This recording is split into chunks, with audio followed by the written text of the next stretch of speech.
the birds in the forest are silent. Along came an old woman. She had nothing left to eat. She used to have some land, but she sold it to the settlers, and the money had run dry. The settler sent his apologies. He had no food to spare. So she fell to the gutter and died. At that, the birds in the forest fell silent. On every treetop is rest.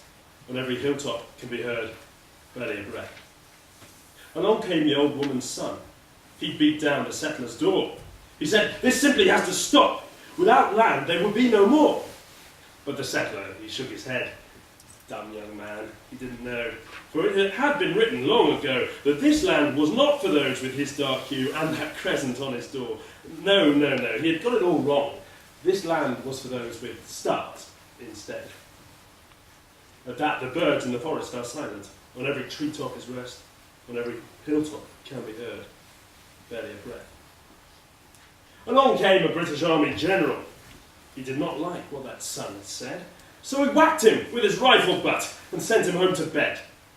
But the son to bed he would not go. He brought the whole village along. So the general answered with his machine gun. He had no choice, you know. Well, the birds in the forest are silent. On every treetop is rest. On every hilltop can be heard barely a breath. Along came the sons of the sons after a great battle had been. They had not forgotten the deaths of their fathers before, or the hunger in their bellies.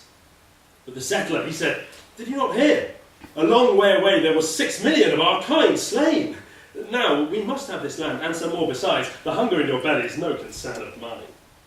Surely the birds in the forest are silent now. On every treetop is rest. On every hilltop can be heard barely a breath. Along came the representations of the Palestinian peoples. They said their bellies would not be silent and the thing would have to change. But the settlers, they cried, "Here it is again, Muslim, Nazi, they're all the same." So the Americans, they said, "Buy our bombs and guns. They'll keep those pesky brownskins quiet." It's worked for us so far. At last, the birds in the forest fell silent. On every treetop is rest. On every hilltop can be heard barely a breath. And along came every son of Palestine. And now they too had guns and bombs but galore. There was still no food to fill their bellies, which were intolerably sore. And so they fought and fought and fought for the land that had once given them bread. There was nothing left to lose. What is the good of life when your stomach's empty with no land to spare? Not until our stomachs are filled and our country free will we lay down our guns, they said. And the birds in the forest are silent no longer. On every treetop is unrest. On every hilltop can be heard, this time, a breath.